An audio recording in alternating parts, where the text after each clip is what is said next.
Myself, Dr. Mohammad Abdul Latif Siddiqui, Assistant Professor from PG Department of Molajat, Government Nizamiya Tibbi College, Hyderabad. Today, we are going to speak about thyroid disorders. Thyroid disorders जो है सो आज के era में बहुत common हो चुका है। अगर पहले के हिसाब में अगर हम देखेंगे तो आजकल हर फीमेल्स तो जो है सो हम बोल सकते हैं कि 80 to 90% यंग फीमेल जो है सो हाइपोथायराइडिज्म में मुब्तला हो रहे हैं। इसके अलावा मेल्स में भी इसका इंसिडेंस काफ़ी बढ़ता जा रहा है और ये ख़ास तौर पे आपको देखकर ये ताजुब होगा कि वेरी यंग फीमेल्स जो मीनार के एज में होते हैं, यानी टीन एज में, जो अर्ली टीन एज में होते हैं, उनको जो है सो किसी ना किसी सिम्टम की वजह से हम अगर इन्वेस्टिगेशन करवाते हैं तो वो हाइपोथायराइडिज्म में मुब्तला हो जाते हैं। ये बताने से पहले मैं एक बोल दूं कि थायराइड डिसऑर्डर्स में एक हाइपोथायराइडिज्म होता है और एक हाइपरथायराइडिज्म होता है। थायराइड ग्लैंड हमारे गले के पास एक छोटा सा ग्लैंड होता है जो कि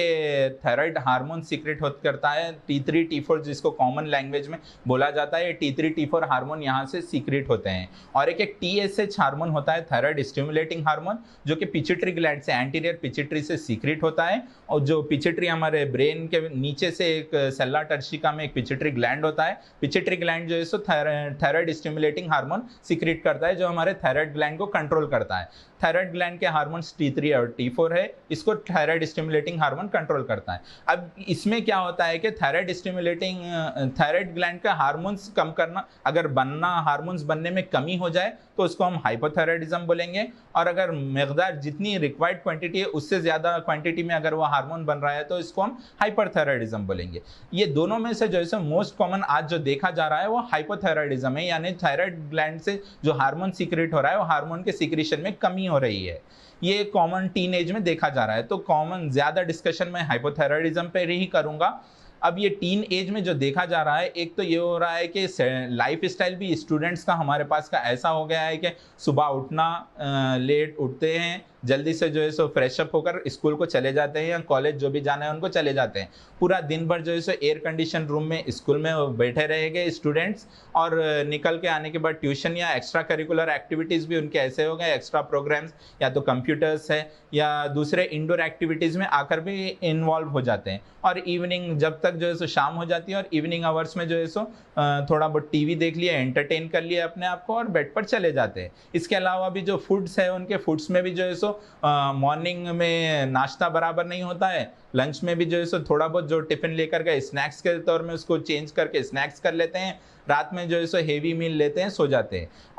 और एक चीज़ मैं आपको बताता चलूँ कि हमारे यूनानी डॉक्ट्राइन, खासतौर पे पुरानी जो कहावत है उसमें ये कहा गया है कि जो है सो नाश्ता बादशाह की तरह करना चाहिए और दोपहर का खाना एक आम आदमी की तरह खाना चाहिए और रात के खाने को एक गरीब आदमी की तरह खाना चाहिए। लेकिन हमारा जो आज का लाइफ स्टाइल हो गया है वो बिल्कुल उसके बरक्स हो गया है, उसका उल्टा हो गया है, जिसकी तरह से जो है नॉन कम्युनिकेबल डिजीजेस का इंसिडेंस काफ़ी बढ़ता जा रहा है और नॉन कम्युनिकेबल डिजीजेस में हाइपोथायराइडिज्म एक बहुत ही इंपॉर्टेंट डिजीज हो गई है। और इसमें जो है सो और एक रिसेंट स्टडीज से ये सामने आया है कि विटामिन डी डेफिशिएंसीज भी जो है सो बहुत इंपॉर्टेंट रोल प्ले कर रहा है हाइपोथायराइडिज्म में। और जब अगर कोई स्टूडेंट, कोई बच्ची जो है सो टीन एज की बच्ची, जब उसको सन एक्सपोजर ही नहीं हो रहा है, मॉर्निंग में निकल के एसी बस या एसी कार या कौन सी भी व्हीकल है जाकर उन्हें पूरा टाइम अगर स्कूल में जहाँ पर भी गुजार दे रहे हैं इंडोर में, जहाँ उसको सनलाइट का एक्सपोजर भी नहीं है, तो उसको जो है so definitely vitamin D deficiency होगी और उसका लाइफस्टाइल की वजह से जो है सो हाइपोथायराइडिज्म में